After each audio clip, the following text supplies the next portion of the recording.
आखिरी क्वेश्चन, आखिरी numerical solve करते हैं, इसके बाद एक और क्वेश्चन है। क्वेश्चन है 8 ओम का कोई प्रतिरोध विद्युत हीटर में से 2 घंटे तक 15 एम्पियर विद्युत धारा लेता है। 15 एम्पियर विद्युत धारा लेता है। हीटर में उत्पन्न ऊष्मा की दर परिकलित कीजिए। ऊष्मा की दर, ऊष्मा पूछा होता तो बहुत सही क्वेश्चन था। ऊष्मा के लिए जो हम H equals to I square R T लगाते, आई स्क्वायर आर टी लगाते, और आई स्क्वायर आर टी, नहीं नहीं सॉरी, आई स्क्वायर आर लगाते, H equals to I square R लगाते, या H equals to V I T लगाते, दोनों में से कुछ भी लगा सकते थे, है ना। आई स्क्वायर आर टी भी लगा सकते थे, वी आई टी भी लगा सकते थे, आई स्क्वायर आर टी भी लगा सकते। जूल का तापन नियम है ना, हीट उत्पन्न करने को बोला तो डायरेक्ट हमको जो है आई स्क्वायर आर टी से या फिर वी आई टी से जो है वो हम निकाल सकते हैं। जूल का तापन नियम है ना ये। लेकिन हमको क्या बोल दिया, ऊष्मा की दर परिकलित करना है, एच बाई टी परिकलित करना है, इसलिए थोड़ा सा इसमें झोल हो जाता है और मेरे को थोड़ा सा कंफ्यूजन होता है इस क्वेश्चन में। डायरेक्ट ऊष्मा पूछ लेते तो बहुत अच्छा रहता, बहुत इजी सा क्वेश्चन था। 8 ओम का प्रतिरोध दिया हुआ है, तो हम दिया है में लिखेंगे आर बराबर से दिया हुआ है 8 ओम। विद्युत हीटर विद्युत मेन से 2 घंटे तक का टाइम लेता है, 2 घंटे तक चालू रहता है। टाइम दिया हुआ है 2 आवर, 2 आवर। उसके बाद दिया हुआ एम्पियर में क्या दिया हुआ, करंट, करंट का मान दिया हुआ है 15 एम्पियर, 15 एम्पियर।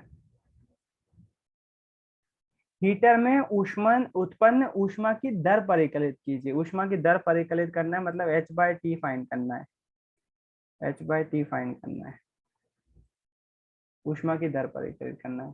पहली बात तो एक चीज हमको याद रखना चाहिए, जो जूल का तापन नियम निकाला था हमने, वो आई और क्यू, आई और वी के फॉर्मूले से निकाला था।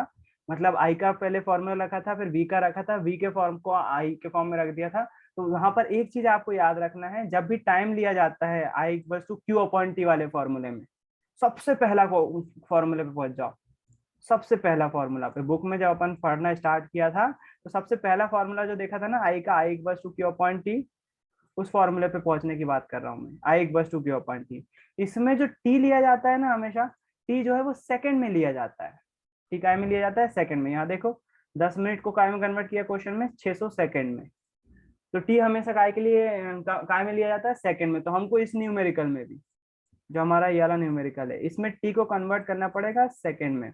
1 आवर में होते हैं 3600 सेकंड, 1 आवर में 3600 सेकंड। 2 आवर में कितने हो जाएंगे, 7200। 7200 सेकंड, 7200। 7200 सेकंड। ठीक, बढ़िया। हीटर में हमको एच बाई टी ज्ञात करना है। सिंपल सी भाषा में अगर मैं बात करूं तो हम क्या ज्ञात कर लेते हैं, हम एच ज्ञात कर लेते हैं, एच बाई टी बाद में कर लेंगे। एच की वैल्यू फाइंड करना है यदि, तो एच के लिए फॉर्मूला होता है वी आई टी या फिर आई स्क्वायर आर टी। आई स्क्वायर आर टी रखते हैं क्योंकि हमको ये तीनों चीजें दी हुई हैं, तो एच का फॉर्मूला रखते हैं अपन आई स्क्वायर आर टी, आई स्क्वायर आर टी। देखना यहाँ पर मैंने आपको बताया, ऊष्मा की दर परिकलित करने को बोला ना, ऊष्मा की दर, ऊष्मा की दर, दर का मतलब क्या हो जाएगा, डिवाइडेड बाय टी। और किसको डिवाइड करना है, ऊष्मा को। तो यहाँ पर जो है हम इसको टी को कहाँ ले जाएंगे, इसके नीचे ले जाएंगे। तो हम जो है वो एच बाई टी फाइंड कर रहे होंगे, एच बाई टी, है ना। इसका मतलब ये नहीं है कि आप इसको ऐसे लिखो, टी का फिर से आप यहाँ पर 7200 रखोगे, यहाँ पर फिर से त्रिया गुणा ही करना पड़ेगा, तो बात मतलब वही हो जाती है। आई का मान रखेंगे तो 15 का स्क्वायर, 15 का स्क्वायर इंटू आर का मान कितना है 8 ओम, 8 ओम, और टी का मान कितना है 7200। कोई कैलकुलेटर लेके बैठा है क्या। 15 का स्क्वायर होता है 225 गुणित 8 दूनी 16 की 66 की 1 8 7 56 और 1 57, 576, 576 और 2 जीरो। कोई कर पाया अभी तक।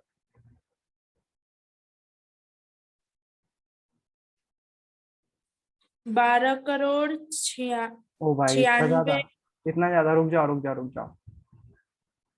यहाँ पर जो है वो हमारे पास क्या आ गई, ऊष्मा आ गई जूल में, ये आ गई ऊष्मा जूल में। अब क्या करना है हमसे, ऊष्मा इतनी आ गई ना, हमसे पूछा ऊष्मा की दर, ऊष्मा की दर पूछा हुआ है तो हम कुछ नहीं करेंगे, h/t कर देंगे।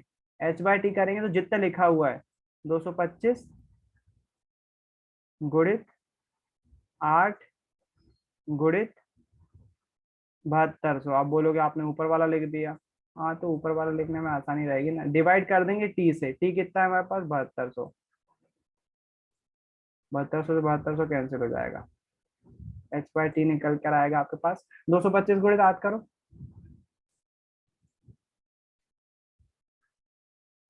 1800। 1800। ये आपका आंसर है, 1800 जूल, जूल पर सेकेंड। बोलोगे जूल पर सेकंड क्यों लिख रहे हो, ऊष्मा तो जूल में आती है। हमसे ऊष्मा नहीं पूछा है, हमसे ऊष्मा की दर पूछा हुआ है। ऊष्मा की दर जो है वो जूल पर सेकंड में आएगी। ठीक, सिंपल सा क्वेश्चन था, इस वाले स्टेप की जरूरत ही नहीं थी, इसको सॉल्व करने की जरूरत ही नहीं थी। उससे अच्छा एच जो निकाला हुआ है आपने इसी में रहने दो।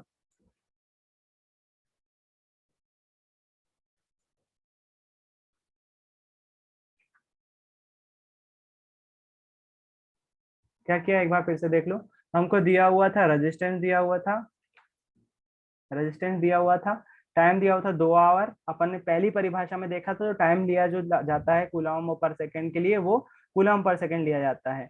किसके लिए, एम्पियर की परिभाषा में देखा था अपन ने। और आई दिया हुआ था 15 एम्पियर। एच की वैल्यू फाइंड करना थी, एच की वैल्यू का लिए फॉर्मूला होता है जूल के तापमान नियम से I²RT। जैसे ही रखा हमारे पास एच की वैल्यू आ गई। ये एच की वैल्यू पूछी थी कि हमसे, नहीं, हमसे पूछा था ऊष्मा की दर परिकलित करना है। ऊष्मा की दर जहां पर भी आ जाती है वहां पर हम क्या कर देते हैं, टी से डिवाइड कर देते हैं। तो हमारे पास जो एच आया हुआ था हमने उसको क्या करा, टी जितना था, कितना था 72, उससे डिवाइड कर दिया। और जैसे डिवाइड करा 7200 से 7200 डायरेक्ट उड़ गया। जैसे उड़ा 225 में 8 का मल्टीप्लाई कर दिया, हमारे पास 1800 जूल पर सेकंड आ गई ऊष्मा की दर। ऊष्मा की दर आ गई, मतलब हर सेकंड में कितनी ऊष्मा निकलेगी, 1800 जूल। हर सेकंड में 1800 जूल ऊष्मा निकल रही होगी। किसी को समझ में नहीं आया हो तो पूछ सकता है फिर से।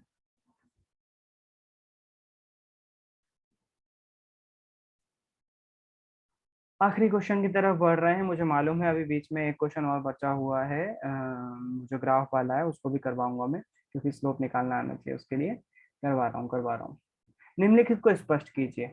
इसको पहले एक्सप्लेन कर देता हूँ, उसके बाद वाला करवा रहा हूँ। विद्युत लैंपों के तंतुओं के निर्माण में प्रायः एकमात्र टंगस्टन का ही उपयोग क्यों किया जाता है, बताइए। विद्युत लैंपों के तंतुओं में, तंतु मतलब उसमें फिलामेंट, फिलामेंट होता है, उसमें टंगस्टन का उपयोग क्यों कर रहे हैं, बताओ। कोई आंसर देगा, टंगस्टन की धातु का क्यों यूज किया हुआ, टंगस्टन मिश्र धातु का यूज क्यों किया हुआ है फिलामेंट में, बल्ब के। दो चीजें बताई थी उसकी भैया प्रॉपर्टी। क्योंकि उसका गलनांक अधिक होता है। बिल्कुल सही। दूसरी वाली, एक क्वालिटी तो बिल्कुल सही बोली, दूसरा और कोई बताएगा दूसरी क्वालिटी क्या होती है जिसका विद्युत लैंपों में गलनांक के कारण से वो आसानी से टूटता नहीं है, भैया दूसरी क्वालिटी। भैया वो उसका 2 मिनट, दो मतलब मिनट अर्शिका, रेजिस्टेंस दो ज्यादा मिनट हो। 2 मिनट, किसी और को भी बोलने दो। भैया इसका प्रतिरोध भी ज्यादा होता है। बिल्कुल सही, प्रतिरोध ज्यादा होता है और गलनांक पॉइंट ज्यादा होता है, बिल्कुल सही। अंशिका आप थोड़ी देर चुप रहिएगा, है ना, जब अभी अगर कोई नहीं दे पाएगा, क्योंकि बाकी बच्चों को थोड़ा सा दिक्कत होगी बेटा, मोटिवेशन डाउन होता है उनका। विद्युत तापन युक्तियां जैसे ब्रेड टोस्टर तथा विद्युत इस्त्री के चालक शुद्ध धातुओं के स्थान पर मिश्र धातुओं क्यों बनाए जाते हैं, इसका आंसर देगी अंजलि। अंजलि बताओ, जो प्रेस होती है, इस्त्री होती है, उसके चालक शुद्ध धातुओं के स्थान पर मिश्र धातुओं के क्यों यूज किए जाते हैं, मिश्र धातुओं के चालक क्यों बनाए जाते हैं, प्रेस जो इस्त्री होती है। अंजलि है भी कि नहीं, मैं लगाऊंगी। अंजलि आवाज आ रही है, हाँ भैया आ रही। बताओ मिश्र धातुओं के क्यों बनाए जाते हैं, इस्त्री के जो चालक होते हैं, जो गर्म होता है ना वो वाला इलाका, जो गर्म हो रहा होता है, उसको मिश्र धातुओं क्यों बनाए जाते हैं। अभी आंसर ऊपर ही दे चुके हैं बेटा। क्योंकि भैया उसका गलनांक ज्यादा होता है। गलनांक मिश्र धातुओं का मेनली जो है, मिश्र धातुओं को उपयोग करने, और कोई बताना चाहेगा। हाँ भैया। गीत, गीत ऋषि, हाँ ऋषि बोलो। भैया क्योंकि धातुओं का वो प्रतिरोध कम होता है तो जिससे ऊष्मा उत्पन्न नहीं हो पाती। ज्यादा ऊष्मा उत्पन्न नहीं हो पाती, ऊष्मा तो हर केस में होगी, ज्यादा नहीं हो पाती। लेकिन मिश्र धातुओं को जब हम दो धातुओं को आपस में मिला देते हैं तो उनका प्रतिरोध ज्यादा हो जाता है, जिसके कारण से वो अच्छी ऊष्मा उत्पन्न करते हैं। इसलिए जो है हम तापन युक्तियों वाले में, विद्युत तापन युक्तियों में चालक जो है वो शुद्ध धातुओं के ना बनाकर मिश्र धातुओं के बनाए जाते हैं। घरेलू विद्युत परिपथों में श्रेणी क्रम संयोजन का उपयोग क्यों नहीं किया जाता है, मतलब समांतर क्रम में क्यों जुड़े होते हैं घरों के जो उपकरण होते हैं? रीजन आपको पता है, अगर श्रेणी क्रम में जुड़े हुए होंगे तो उनके रेजिस्टेंस के अकॉर्डिंग लोड जो है वो वोल्टेज जो है वो डिवाइड हो जाएगा। वोल्टेज डिवाइड हो जाएगा तो कुछ युक्तियां अच्छे से चल रही होंगी, कुछ युक्तियां बिल्कुल भी नहीं चल रही होंगी, जो कि हम ऐसा बिल्कुल नहीं चाहते हैं। इसलिए जो है हम समांतर क्रम का उपयोग करते हैं। समांतर क्रम में सभी युक्तियों को समान वोल्टेज मिलता है, समान विभवांतर मिलता है। इसके कारण से घरों के जो उपक्रम होते हैं वो समांतर श्रेणी में लगाए जाते हैं। किसी तार का प्रतिरोध उसकी अनुप्रस्थ काट के क्षेत्रफल में परिवर्तन के साथ किस प्रकार परिवर्तित होता है, मतलब तार मोटा होता है तो उसका प्रतिरोध बढ़ता है कि कम होता है, ये पूछना चाह रहा है। तो आपको पता है किसी चालक तार की मोटाई बढ़ाएंगे, यानी कि उसका अनुप्रस्थ काट का क्षेत्रफल बढ़ाएंगे, ज्यादा करेंगे, तो रेजिस्टेंस का मान कम होता है। इसके इफेक्ट के कारण से आपको बताया था, मोटाई बढ़ाओगे रेजिस्टेंस कम होगा, क्योंकि चालक तार में जो प्रतिरोध होंगे वो अंदर से ना जाते हुए सरफेस से ट्रेवल कर रहे होंगे उसको, इसी कारण से उसमें जो है वो प्रतिरोध कम हो जाता है। विद्युत संचारण के लिए प्राय कॉपर तथा एल्यूमिनियम के तारों का उपयोग क्यों किया जाता है? वही चीज चांदी के तारों का यूज क्यों नहीं कर सकते? क्योंकि चांदी जो है वो उसका प्रतिरोध तो कम है, ये तो सही है, लेकिन महंगी बहुत ज्यादा है, इसलिए हम चांदी के तारों का यूज नहीं कर सकते। जबकि कॉपर और एल्यूमिनियम के जो धातु के तार हैं वो बची हुई बाकी धातुओं की तुलना में उनकी रेजिस्टिविटी या फिर उनका रेजिस्टेंस या फिर उनका प्रतिरोध कम है बची हुई बाकी धातुओं की तुलना में, इसलिए, और सस्ते भी हैं चांदी से, इसलिए जो है कॉपर और एल्यूमिनियम के तारों का उपयोग किया जाता है। सिंपल सा क्वेश्चन था। अगला जो क्वेश्चन दिया हुआ है वो दिया हुआ किसी प्रतिरोधक के सिरों के बीच विभवांतर V के विभिन्न मानों के लिए उसके प्रवाहित विद्युत धारा I के संगत मान आने दिए गए हैं। V तथा I के बीच ग्राफ खींचकर इस प्रतिरोधक का प्रतिरोध ज्ञात कीजिए। तो ग्राफ खींचकर हमको इसका प्रतिरोध बताना है। क्वेश्चन को ले जाते हैं अपन अपनी स्क्रीन पर और इसका ग्राफ खींचने की कोशिश करते हैं। ये आपके क्वेश्चन होगा।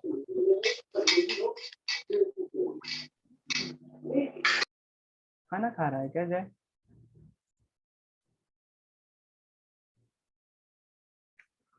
जी भैया। खाना खा रहा है क्या? जी भैया, मेरा माइक खुल गया था घर। जी हाँ। नहीं भैया, पानी पी रहा था मैं। अच्छा, हाँ वो मुझे क्या पता।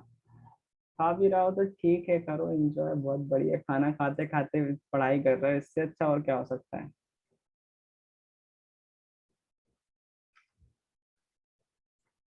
बढ़िया। ग्राफ बनाना है आई और वी के बीच में। वी और आई का ग्राफ जो है बनाना है। हम एक्सेस बना लेते हैं। एक एक्सेस वर्टिकल एक्सेस जिसको हम वाई एक्सेस के नाम से भी जानते हैं। एक वाई एक्सेस ले लिया मैंने और एक जो है वो एक्स एक्सेस ले ले रहा हूँ। थोड़ा अंदाजा चलाना पड़ेगा मुझे, और आप जो है वो अंदाजे की जगह ग्राफ का यूज भी कर सकते हो, ग्राफ पेपर का यूज भी कर सकते हो। यहाँ पर मैं जो ऊपर एक्सिस रहेगा उसमें वी ले रहा हूँ, वोल्टेज ले रहा हूँ, और जो नीचे वाला जो वाई एक्सिस है उस पर वी ले रहा हूँ, और जो नीचे वाला एक्सिस है उस पर एक्स ले रहा हूँ, उस पर एक्स ले रहा हूँ। ये ऊपर की तरफ जा रहा होगा, ये नीचे की तरफ, ये साइड और ये साइड, है ना। और ये जो बीच वाला पॉइंट होगा ये 0 पॉइंट होगा। वोल्टेज कितना लेना है मेरे को? 1.6, 3.4, कहाँ तक गया? 13 तक गया हुआ है ना। तो मैं कितने का अंतराल ले लेता हूँ? मैं 2-2 का अंतराल ले लेता हूँ। मतलब यहाँ पर 2, फिर उसके बाद 4, फिर उसके बाद 6, फिर उसके बाद 8, फिर उसके बाद 10, उसके बाद 12 और उसके बाद 14। 2-2 का अंतराल ले लिया है और यहाँ पर लिख सकते हैं गिनती, है ना। अंतराल आप किस बेसिस पे लिया, ताकि ज्यादा लंबा ना हो। अगर एक एक का अंतराल लोगे तो ग्राफ बहुत लंबा हो जाएगा ना, इसलिए हम 2-2 का अंतराल लेते हैं। 10, ये 10 लिखा हुआ है, 10 और ये 12 और उसके बाद 14। ये वोल्टेज लिख लिया मैंने। काय में लिखा हुआ है? वोल्ट में लिखा हुआ है। और ये एक्स लिख दिया मैंने गलती से, ये एक्स नहीं है, ये एम्पियर है। आई है, आई है, काय में है? एम्पियर में। आई एम्प में। आई का मान कितना दिया हुआ है? 0.5 से 4 तक गया हुआ है। तो इसको मैं क्या ले लेता हूँ? एक एक करके ले लेता हूँ। 1, 2, 3, 4। ये मैंने आई के मान ले लिए। गैप थोड़ा सा मेंटेन करना, ग्राफ पेपर पर बनाओगे तो दिक्कत नहीं जाएगी। 1, 2, 3 और 4। 1, 2, 3 4। आप इसको जो है वो 0.5 भी ले सकते हो, 0.5 0.1, फिर उसके बाद 2 2.5 3 3.5 4 4.5 ऐसा ले सकते हो, है ना। यहाँ पर 0.5 हो जाएगा, उसके हिसाब से इसको 8 लाइन भी कर सकते हो, कोई दिक्कत नहीं है। ये 0.5 1 1.5 2 2.5 3 3.5 4 4.5, ये लंबा हो जाएगा थोड़ा सा, है ना, इसलिए मैंने छोटा रहा है, इसलिए इसको ऐसा लिया हुआ। पॉइंट देखते हैं। पहला दिया हुआ है 0.5 एम्पियर का और 1.6 वोल्ट के साथ, है ना। तो 0.5 यहाँ पर होगा और जो वोल्टेज दिया हुआ है 1.6 दिया हुआ है, तो 0 पॉइंट यहाँ पर 0.5 और 1.6 यहाँ कहीं आएगा। पहला पॉइंट यहाँ पर ब्रैकेट में यहाँ पर लिख भी लोगे आप, है ना, मैं नहीं लिख रहा हूँ, आप समझते हो। पॉइंट ढूंढना आते हैं ना ग्राफ में। हेलो, हाँ भैया आते हैं आते हैं। पहला पॉइंट ढूंढ लिया। 1.0 3.4 1.0 3.4 1.0 यहाँ पर और 3.4 करीब करीब यहाँ आएगा। दूसरा पॉइंट। तीसरा पॉइंट 2 और 6.7 2 और 6.7 6.7 मतलब लगभग लगभग 8। 2 और 6.7 ये तीसरा पॉइंट आ गया। 3 और 10.2 3 और इसके ऊपर ले जाओगे लाइन सीधे सीधे, 3 और 10.2 10.2 लगभग लगभग यहाँ आएगा और 3 यहाँ कहीं आएगा, तो ये लगभग लगभग पॉइंट यहाँ आएगा। मैं एग्जैक्टली नहीं बना सकता यार, चाहते हुए भी, आप समझ सकते हो, है ना। 3 और 10.2 यहाँ आ गया। 4 और 13.2 4 और 13.2 जो है वो इधर कुछ आएगा, 12 13 बीच में होगा, 13.2 यहाँ कहीं आएगा और यहाँ कहीं जो है वो चौथा पॉइंट आ जाएगा। और इसको क्या करेंगे हम, फिर एक लाइन से जोड़ देंगे। तो आप देखोगे जब एग्जैक्टली जब आप सही बनाओगे ग्राफ, तो सारे के सारे पॉइंट एक लाइन पे आएंगे, एक लाइन का कर्व बन रहा होगा, है ना। और उसके आधार पर जो है वो हम इसका स्लोप निकाल सकते हैं। स्लोप निकालना आता है क्या आप लोगों को? स्लोप कैसे निकालते हैं? स्लोप का एक फॉर्मूला होता है, उसके तहत हम क्या करते हैं, कोई भी दो बिंदुओं को ले लेते हैं और एक ट्रायंगल बना लेते हैं। जैसे ये दो बिंदु ले लिए, ये दो बिंदु ले लिए, है ना, एक त्रिभुज फॉर्म हो जाएगा। यहाँ पर एक त्रिभुज फॉर्म हो जाएगा, ये, है ना। यहाँ पर जो त्रिभुज होगा उसके 3 बिंदु होंगे, उसको हम जो है वो पॉइंट बोल सकते हैं। जैसे ये वाला पॉइंट जो था, तीसरा पॉइंट था, उसका पॉइंट की वैल्यू यहाँ पर लिख लेते हैं क्योंकि उसकी जरूरत पड़ेगी हमको। तीसरा पॉइंट था 3 और 10.2। 3 एक्स एक्सिस पे, इस हमेशा 3 को पहले लिखेंगे क्योंकि ये एक्स एक्सिस बता रहा था। 3 और 10.2, कौन सा पॉइंट लिखा हुआ है मैंने, ये वाला 10.2, ठीक। उसके बाद ये वाला पॉइंट लिख लेते हैं, ये वाला जो इसके ऊपर है, दूसरा वाला है 1 और 3.4, 1 एक्स एक्सिस पे और 3.4 वाई एक्सिस पे, है ना। एक पॉइंट जो ये निकल के आया हुआ है, ये लगभग लगभग कितना होगा हमको पता नहीं है। इसको जो है वो ग्राफ की सहायता से हम निकाल सकते हैं। एक्स एक्सिस पर तो 3 रहेगा, ये पक्का है। और वाई एक्सिस पर कितना रहेगा, कोई बता सकता है? यहाँ पर इससे मैच करेगा ये। और ये वाला यहाँ पर कितना था, यहाँ पर था ये 3.4, यहाँ 3 और 3.4 हो जाएगा ये वाला पॉइंट। ये निकालना है, कैसे निकाला ये वाला पॉइंट? ये वाला पॉइंट कैसे निकाला? ये वाला ऊपर वाला पॉइंट है, तो ऊपर वाला पॉइंट कौन सा है, 3, ये तो सही है। और ये वाला पॉइंट जो है इसके लिए y वाला पॉइंट होगा ये, क्योंकि ये यहाँ पर आ रहा है ना, तो इसकी वैल्यू कितनी है 3.4, तो इसको लिख ली मैंने y एक्सिस पर 3.4, इस वाले पॉइंट की निकाल ली। अब स्लोप का एक फॉर्मूला होता है, वो फॉर्मूला जो है मैं भूल चुका हूँ, एक बार गूगल पे सर्च करूंगा पहले मैं स्लोप का formula. Slope formula y2 minus y1 upon x2 minus x1, ये सिंपल सा फॉर्मूला होता है जिसमें coordinate of first point of the line है, कोऑर्डिनेट मतलब अपन ने तीसरा वाला पॉइंट फालतू में निकाल लिया, जरूरत नहीं थी। m इसको स्लोप बोलते हैं और इसका फॉर्मूला जो होता है, इसको मतलब आप मीन भी बोल सकते हो, y equal to mx by plus b होता है, बिल्कुल सही है। m बराबर से y2 minus y1 upon x2 minus x1, ये स्लोप का फॉर्मूला होता है। पहली बार पढ़ रहे होगे मुझे मालूम है स्लोप का फॉर्मूला, लेकिन याद रखो स्लोप बराबर से हो जाएगा, ये स्लोप निकालना आना चाहिए यार, स्लोप मतलब ये ढलान जो बोल रहे हैं ना, ये ढलान निकालना आना चाहिए। फॉर्मूला होता है y2 minus y1 upon x2 minus x1, y2 minus y1 upon x2 minus x1। 12th में कई बच्चों को नहीं आता स्लोप निकालना और बहुत आगे तक बढ़ जाते हैं, उसके बाद रट रट तक के केवल स्लोप निकालने नहीं आता है। मुझे भी नहीं आता था अनफॉर्चुनेटली।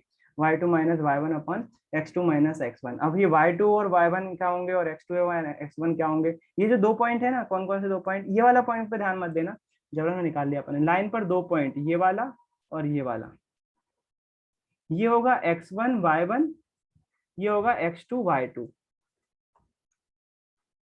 ये वाला x1 y1 x2 y2 है ना। और इसी चीज को अगर आप ग्राफ में देखोगे ना, जो अपन ने स्लोप का फॉर्मूला सर्च किया हुआ है, तो ग्राफ में भी दिख जाएगा।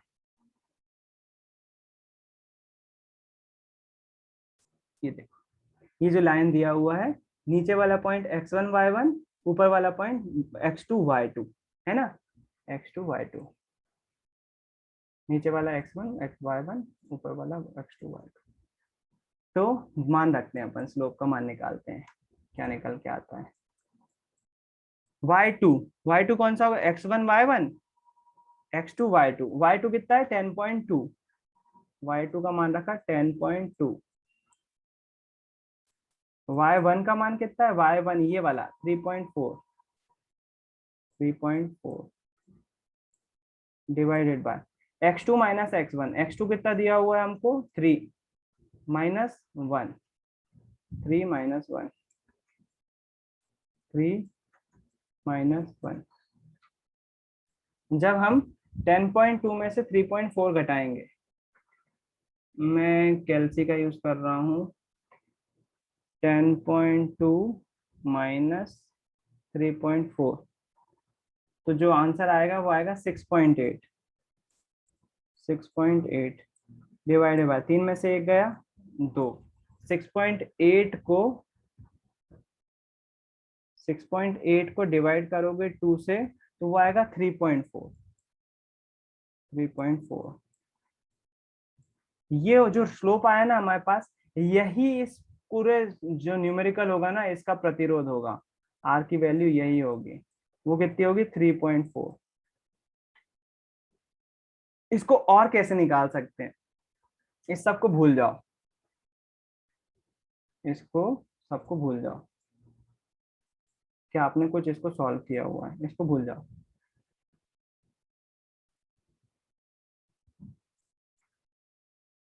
एक टेबल की सहायता से इसको सॉल्व करने की कोशिश करते हैं। 1 2 3 4 5। कैलसी हाथ में ले लो, मोबाइल हाथ में ले लो या कैलकुलेटर हाथ में ले लो। 1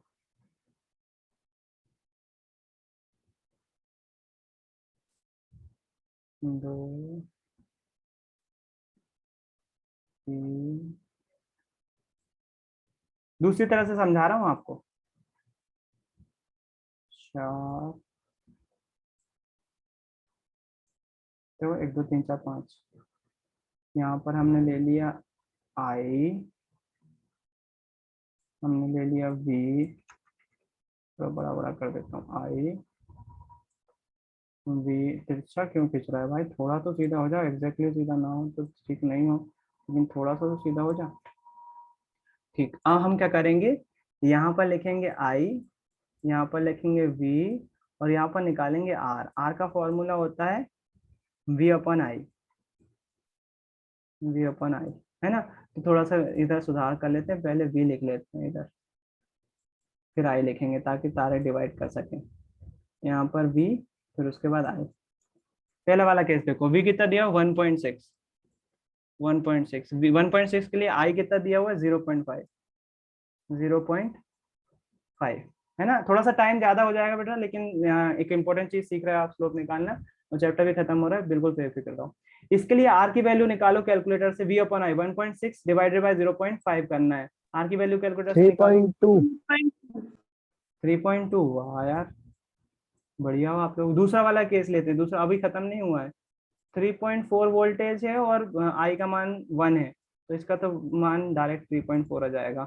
फिर उसके बाद वोल्टेज जो है वो 6.7 है, 6.7, और आई का मान जो है वो 2 है। निकालो 6.7 बाय 2 करो। फिर उसके बाद 3.35। 3.35, वाह यार बड़े फास्ट हो आप तो, 3.35। फिर उसके बाद 10.2 है और डिवाइडेड बाय करना है 3, और आखिरी में 13.4 डिवाइडेड 3.4। 3.4, बहुत बढ़िया। उसके बाद आखिरी वाला 13.4 डिवाइडेड बाय 4,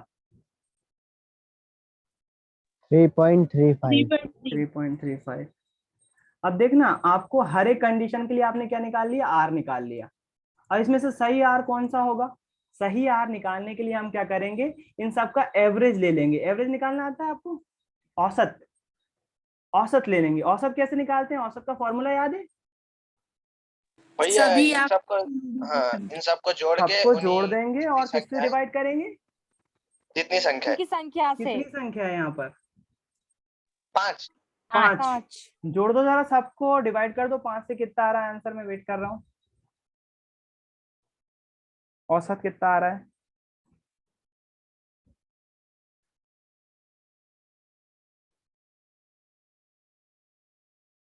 सबको जोड़ दो, डिवाइड कर दो 5 से।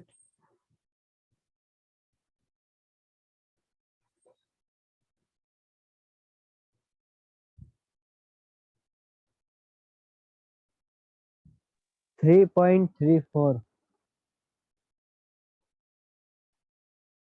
भैया मेरा तो 14.02 है। गलत, गलत आ भैया रहा है बेटा। 3.34। 3.34 बिल्कुल सही है। 3.34 आ रहा है। 3.34 है, आपने टोटलिंग करने में गलत की है। ये आया हमारा औसत, जो कि होगा कुल प्रतिरोध इस रेजिस्टेंस का। अच्छा एक मिनट, हमने जब स्लोप निकाला था उसका आंसर कितना आ रहा था? जो स्लोप निकाला था उसका आंसर कितना आ रहा था? 3.4, और अभी आ रहा है 3.34। लगभग लगभग सेम है, लगभग लगभग, क्योंकि यहाँ पर हमने एक अंक में संख्या ली थी ना, इसलिए हमारा आंसर थोड़ा सा एग्जैक्टनेस के साथ आया है। इसको यदि यहाँ पर बढ़ा दोगे आप 3 को, क्योंकि ये नहीं, ये वाला अगर इसको स्किप करना चाहोगे आप, आखिरी वाला अंक स्किप करना है, तो यहाँ पर आपको बढ़ाकर ही लिखना पड़ेगा। तो जो स्लोप आया है और जो एवरेज आया है वो बिल्कुल सेम है बेटा, है ना? तो हम यहाँ पर एवरेज से भी निकाल सकते हैं और स्लोप से भी निकाल सकते हैं। मुझे मालूम है, ये बात मैं 100% श्योर हूँ, आपको ये वाली मेथड बहुत ईजी लगी है, बहुत इजी लगी हुई है। आपने जो जो दिया हुआ था बस उसको टेबल में निकाला, ओम के नियम से आर की वैल्यू निकाली और उसका औसत निकाल लिया, वही आपका आंसर आ गया, और एग्जैक्ट आंसर भी आ गया। मुझे कोई दिक्कत नहीं उससे। लेकिन ये वाली मेथड गलत नहीं है। और एक बात सीखो, आपको जब कोऑर्डिनेट दिए होंगे 12th क्लास में, कोऑर्डिनेट दिए होंगे, वहां पर तो वैल्यू दी हुई है, जब कोऑर्डिनेट दिए होंगे ना, उसकी मदद से आप किसी किसी लाइन का एवरेज निकाल सकते हो, जिसको हम स्लोप के नाम से जानते हैं। और इस फॉर्मूले का जो मान होता है वो y2 माइनस y1 अपन x2 माइनस x1 होता है। वैल्यू रखोगे तो 3.4 ही आएगा, लगभग लगभग सेम वैल्यू आएगी। ये भी औसत मान ही होता है।